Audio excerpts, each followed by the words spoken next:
കഴിഞ്ഞ വീഡിയോയില് A and എന്നിവ തമ്മിലുള്ള ഡിഫറൻസിനെ കുറിച്ച് പറഞ്ഞിരുന്നു. മാത്രമല്ല സിംഗുലർ കൗണ്ടബിൾ നൗണിന്റെ മുൻപിലാണ് എ അല്ലെങ്കിൽ ആൻ യൂസ് ചെയ്യാന്ന് പറഞ്ഞിരുന്നു. ഇന്നത്തെ വീഡിയോ എ അല്ലെങ്കിൽ ആനിനെ കുറിച്ചുള്ള പ്രധാനപ്പെട്ട ചില പോയിന്റ്സുകളാണ്. എനി എന്ന സെൻസില് നമുക്ക് എ അല്ലെങ്കിൽ ആൻ യൂസ് ചെയ്യാം. ഞാൻ ഒന്നുകൂടി പറയാം. എനി എന്ന സെൻസിൽ നമുക്ക് സെന്റൻസിൽ എ അല്ലെങ്കിൽ ആൻ യൂസ് ചെയ്യാം. സെന്റൻസ് നോക്കിയേ. He didn't give me dash answer. He didn't give me dash answer. ഇവിടെ എനി എന്ന അർത്ഥത്തിലാണ് നമ്മൾ എ അല്ലെങ്കിൽ ആൻ യൂസ് ചെയ്യുന്നത്. എനി ഏതെങ്കിലും അല്ലേ. നോക്കിയേ, ആൻസർ എന്ന് പറയുമ്പോൾ ഇതൊരു വവൽ സൗണ്ട് ആയതുകൊണ്ട് നമ്മൾ യൂസ് ചെയ്യുന്നത് ആൻ ആണ്. He didn't give me an answer. He didn't give me any answer. രണ്ടാമത്തെ സെന്റൻസ് നോക്കിയേ. She didn't give me dash gift. She didn't give me dash gift. ഇത് ഒരു വവൽ സൗണ്ട് അല്ല, അതുകൊണ്ട് തന്നെ a gift. She didn't give me a gift. ഇവിടെ a അല്ലെങ്കിൽ an ഏതൊരു സെൻസിലാണ് യൂസ് ചെയ്തിരിക്കുന്നത്? എനി എന്ന സെൻസിലാണ് യൂസ് ചെയ്തിരിക്കുന്നത്. നാഷണാലിറ്റി കാണിക്കുന്ന വേർഡ്, ജനറൽ സെൻസിൽ നാഷണാലിറ്റി കാണിക്കുന്ന വേർഡിന്റെ മുന്നിൽ നമുക്ക് ആർട്ടിക്കിൾ യൂസ് ചെയ്യാം. I am an Indian. She is an American citizen. ഇതൊക്കെ വവൽ സൗണ്ട് ആയതുകൊണ്ടാണ് നമ്മൾ ആൻ യൂസ് ചെയ്തത്. ഇവിടെ ജനറൽ സെൻസിലാണ് പറയുന്നതെന്നുണ്ടെങ്കിൽ ആർട്ടിക്കിൾ റിക്വയർഡ് അല്ല. എന്നാൽ പെർട്ടിക്കുലർ ചെയ്ത് സ്പെസിഫൈ ചെയ്ത് ഒരു ഇൻഡിവിജ്വലിനെ ഡിസ്ക്രൈബ് ചെയ്യുമ്പോൾ നമുക്ക് അവിടെ ആർട്ടിക്കിൾ യൂസ് ചെയ്യാം. ഇനി നമ്മൾ നേരത്തെ പഠിച്ച കാര്യമാണ്, ഒരു നൗണിന്റെ ഫ്രണ്ടിലാണ് ആർട്ടിക്കിൾ യൂസ് ചെയ്യുന്നത്. ഒരു നൗണിന്റെ ഫ്രണ്ടിലാണ് ആർട്ടിക്കിൾ യൂസ് ചെയ്യുന്നത്. വേർബ് നമുക്കറിയാം ഒരു ആക്ഷൻ വേർഡ് ആണ്. വേർബിന്റെ മുൻപിൽ സാധാരണ നമ്മൾ എന്ത് യൂസ് ചെയ്യാറില്ല? ആർട്ടിക്കിൾസ് യൂസ് ചെയ്യാറില്ല. എന്നാൽ ഒരു വേർബ് നൗൺ ആയിട്ട് ഫങ്ഷൻ ചെയ്യുന്ന സമയത്ത് അവിടെ സൗണ്ട് അനുസരിച്ച് നമുക്ക് എ അല്ലെങ്കിൽ ആൻ യൂസ് ചെയ്യാം. അപ്പൊ നമ്മൾ പറഞ്ഞ പോയിന്റ്, വേർബ് നൗൺ ആയിട്ട് യൂസ് ചെയ്യുമ്പോൾ അവിടെ നമുക്ക് ആർട്ടിക്കിൾ യൂസ് ചെയ്യാം. Ammu goes for dash walk daily. ഇവിടെ നോക്കിയേ, വാക്ക് എന്ന വേർഡ് നമ്മൾ സാധാരണ വെർബ് ആയിട്ടാണ് യൂസ് ചെയ്യുന്നത്. അപ്പൊ വേർബിന്റെ മുന്നിൽ നമ്മൾ എന്ത് ചെയ്യില്ല? ആർട്ടിക്കിൾ യൂസ് ചെയ്യില്ല. എന്നാൽ ഇവിടെ വേർബ് ഗോസ് എന്ന വേർഡാണ്. വാക്ക് നൗൺ ആയിട്ടാണ് യൂസ് ചെയ്തിരിക്കുന്നത്. ഇത്തരം സിറ്റുവേഷനിൽ സൗണ്ട് അനുസരിച്ച് നമുക്ക് എന്ത് യൂസ് ചെയ്യാം? ആർട്ടിക്കിൾ യൂസ് ചെയ്യാം. Ammu goes for a walk daily. Ammu goes for a walk daily. അടുത്ത സെന്റൻസ് നോക്കിയേ. I had dash talk with them. I had dash talk with them. ഇവിടെയും എന്ത് തന്നെയാണ്? had എന്നുള്ളതാണ് verb, talk ഒരു noun ആണ്. മാറിപ്പോകരുത്. ഇത്തരം സിറ്റുവേഷനിൽ നമുക്ക് എന്ത് ചെയ്യാം? ആർട്ടിക്കിൾസ് സൗണ്ട് അനുസരിച്ച് യൂസ് ചെയ്യാം. എടുത്തു പറയാനുള്ള കാരണം, ടോക്ക്, വാക്ക് ഇത്തരം വേർഡ്സ് ഒക്കെ കാണുമ്പോൾ അത് വേർബ് ആയിട്ടാണ് നമ്മൾ മനസ്സിൽ കരുതിയിരിക്കുന്നത്. എന്നാൽ ചില സിറ്റുവേഷൻസിൽ ഈ വേർഡ്സ് നമ്മൾ നൗൺ ആയിട്ട് യൂസ് ചെയ്യാറുണ്ട്. അപ്പൊ ഇവിടെ നമുക്ക് എഴുതാം I had A talk with dum. ഇനി നമുക്കറിയാം സിംഗുലർ കൗണ്ടബിൾ നൗണിന്റെ മുന്നിൽ ആർട്ടിക്കിൾ യൂസ് ചെയ്യും. അപ്പൊ അൺകൗണ്ടബിൾ നൗൺ, അൺകൗണ്ടബിൾ എന്ന് പറഞ്ഞു കഴിഞ്ഞാൽ എണ്ണാൻ സാധിക്കാത്തത് അല്ലെ. അൺകൗണ്ടബിൾ നൗണിന്റെ മുൻപിൽ നമ്മൾ എന്ത് ചെയ്യില്ല? സാധാരണ ആർട്ടിക്കിൾ യൂസ് ചെയ്യാറില്ല. എക്സാമ്പിൾസ് നോക്കാം. ഈ വേർഡ്സ് എല്ലാം അൺകൗണ്ടബിൾ നൗൺസിന് ഉദാഹരണങ്ങളാണ്. ഒരുപാടുണ്ട്, കുറച്ച് വേർഡ്സ് മാത്രമാണ് ഞാനിവിടെ എഴുതിയിരിക്കുന്നത്. നോക്കി. Luggage, news, scenery, weather, furniture, justice, bread, knowledge, music, advice, happiness, kindness.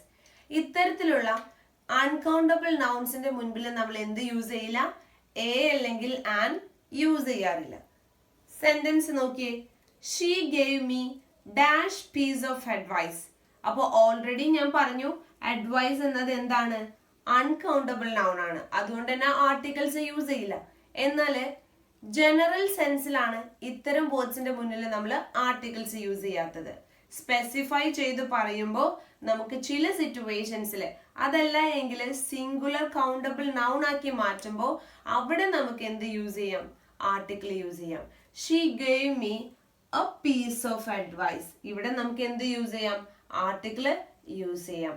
She gave me a piece of advice. നമ്മൾ പറയാറുണ്ട് a piece of information.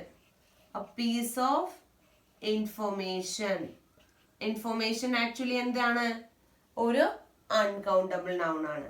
A slice of bread. A slice of bread. ബ്രെഡും എന്ത് തന്നെയാണ്? Uncountable noun ആണ്. എന്നാൽ ഇവിടെ നമ്മൾ singular sense ആക്കിയിട്ടാണ് എ യൂസ് ചെയ്തിരിക്കുന്നത്. ഇനി ചില പേരുകളുടെ മുൻപിൽ നമ്മൾ ആർട്ടിക്കിൾസ് യൂസ് ചെയ്യാൻ പാടില്ല. ചില പേരുകളുടെ മുന്നിൽ നമ്മൾ ആർട്ടിക്കിൾസ് യൂസ് ചെയ്യാൻ പാടില്ല. നോക്കിയേ, മന്ത്സ്, മാസങ്ങളുടെ മുൻപിൽ, ജാനുവരി, ഫെബ്രുവരി, മാർച്ച് ഇത്തരത്തിലുള്ള മാസങ്ങളുടെ മുൻപിൽ നമ്മൾ എന്ത് യൂസ് ചെയ്യാറില്ല? ആർട്ടിക്കിൾസ് യൂസ് ചെയ്യാറില്ല. എ മാർച്ച്, എ ഫെബ്രുവരി എന്നൊന്നും നമ്മൾ പറയാറില്ല അല്ലെ. ഡേയ്സ്, ദിവസങ്ങളുടെ മുൻപിൽ യൂസ് ചെയ്യാറില്ല. സബ്ജക്ട്സ്, ഇംഗ്ലീഷ് ആൻഡ് ഇംഗ്ലീഷ് എന്ന് പറയാറുണ്ടോ? ഇല്ല. മാത്തമാറ്റിക്സ് ഇത്തരത്തിലുള്ള പ്രയോഗങ്ങൾ നമ്മൾ ചെയ്യാറില്ല. റോഡ്സ്, റോഡുകളുടെ പേരുകൾ, അതിന്റെ മുൻപിൽ നമ്മൾ എന്ത് യൂസ് ചെയ്യാറില്ല? ആർട്ടിക്കിൾസ് യൂസ് ചെയ്യാറില്ല. ഗെയിംസ്, ക്രിക്കറ്റ് എന്നൊന്നും പറയാറില്ല. മീൽസ്, ലാംഗ്വേജസ്, സ്പോർട്സ്, ഹോബീസ് ഇതിന്റെ ഒന്നും മുൻപിൽ നമ്മൾ എന്ത് ചെയ്യില്ല? ജനറൽ സെൻസിൽ ആർട്ടിക്കിൾസ് യൂസ് ചെയ്യാറില്ല. എന്നാൽ ചില സാഹചര്യങ്ങളിൽ ഇത്തരം നൗൺസിന്റെ മുൻപിൽ, പ്രത്യേകിച്ച് മീൽസ് ഇതിന്റെയൊക്കെ മുൻപിൽ നമ്മൾ എന്ത് യൂസ് ചെയ്യാറുണ്ട്? ആർട്ടിക്കിൾ യൂസ് ചെയ്യാറുണ്ട്. ആ സാഹചര്യം ഞാൻ പിന്നീട് പറയാം. ഇപ്പോൾ ജനറൽ സെൻസിൽ നമ്മൾ എന്ത് യൂസ് ചെയ്യാറില്ല? ഇത്തരം നൗൺസിന്റെ മുൻപിൽ യൂസ് ചെയ്യാറില്ല. ഇനി ചില ഫ്രേസസും സെന്റൻസസും തമ്മിലുള്ള വ്യത്യാസമൊക്കെ ഞാൻ മുൻപ് പറഞ്ഞിരുന്നു. ചില ഫ്രേസസിൽ നമ്മൾ നിർബന്ധമായും ആർട്ടിക്കിൾസ് യൂസ് ചെയ്യും. എന്നാൽ ചില ഫ്രേസസിൽ നമ്മൾ ആർട്ടിക്കിൾ യൂസ് ചെയ്യാതെയാണ് പറയുന്നത്. ആ ലിസ്റ്റ് കൂടി നമുക്ക് ഇവിടെ ഒന്ന് നോക്കാം. ഇതൊക്കെ ഇംഗ്ലീഷിലെ ചില കോമൺ പ്രയോഗങ്ങളാണ്, ഫ്രേസസുകളാണ്. ഇതിലൊക്കെ നമ്മൾ സ്ഥിരമായിട്ട് ആർട്ടിക്കിൾ യൂസ് ചെയ്യും. നോക്കിയേ, keep a secret, make a food, tell a lie, in a fix, in a hurry, in a nutshell, as a rule, at a loss, make a noise, in a nutshell. അപ്പോൾ ഈ ഫ്രേസസിൽ നമ്മൾ സ്ഥിരമായിട്ട് articles use ചെയ്യും. നേരത്തെ പറഞ്ഞത് നമ്മൾ ചില ഫ്രേസസിന്റെ മുന്നിൽ ആർട്ടിക്കിൾ യൂസ് ചെയ്യും എന്നാണ്. എന്നാൽ ഇതിൽ നോക്കിയേ, ഈ ഫ്രേസസിന്റെ മുന്നിലൊന്നും നമ്മൾ എന്ത് ചെയ്യില്ല? ആർട്ടിക്കിൾസ് യൂസ് ചെയ്യാറില്ല. ടു ക്യാച്ച് ഫയർ എന്നാണ് പറയാ. അതിന് പകരം ടു ക്യാച്ച് എ ഫയർ എന്ന് നമ്മൾ എന്ത് ചെയ്യാറില്ല? പറയാറില്ല. By mistake, in danger, to take heart, at last, to lose heart, in hand, by car or bus, at home, to give ear. ഈ ഫ്രേസസിന്റെ മുന്നിലൊന്നും എന്ത് ചെയ്യുന്നില്ല? നമ്മൾ ആർട്ടിക്കിൾ യൂസ് ചെയ്യുന്നില്ല. ബൈ മിസ്റ്റേക്ക് എന്നേ പറയുന്നുള്ളൂ, ബൈ എ മിസ്റ്റേക്ക് എന്ന് പറയാറില്ല. അപ്പൊ അത്തരത്തില് അതിന്റെ ഇടയിൽ ആർട്ടിക്കിൾ യൂസ് ചെയ്യുമ്പോൾ അതൊരു തെറ്റായ പ്രയോഗമായിട്ട് മാറും. ആർട്ടിക്കിൾസിന്റെ ഫസ്റ്റ് പാർട്ടില് ആർട്ടിക്കിൾസ് എവിടെ യൂസ് ചെയ്യാമെന്നും എ ആൻഡ് തമ്മിലുള്ള ഡിഫറൻസിനെ കുറിച്ചുമാണ് പറഞ്ഞത്. എന്നാൽ ഇന്ന് എ ആൻഡ് എന്നീ ആർട്ടിക്കിൾസ് എവിടെ യൂസ് ചെയ്യാമെന്നും എന്നാൽ ചില സിറ്റുവേഷൻസിൽ നമ്മൾ അത് ഒഴിവാക്കണം എന്നുള്ള കാര്യമാണ് പറഞ്ഞത്. പറഞ്ഞ കാര്യങ്ങൾ മിക്കതും ജനറൽ സെൻസിലാണ് പറഞ്ഞത്. ഇതിൽ തന്നെ ചില സാഹചര്യങ്ങളിൽ നമ്മൾ ആർട്ടിക്കിൾസ് യൂസ് ചെയ്യാറില്ല. ആ സാഹചര്യങ്ങൾ ഏതൊക്കെയാണെന്നുള്ളത് അടുത്ത വീഡിയോയിൽ പറയാം. പറഞ്ഞ കാര്യങ്ങൾ ക്ലിയർ ആയെന്ന് വിചാരിക്കുന്നു. Thank you.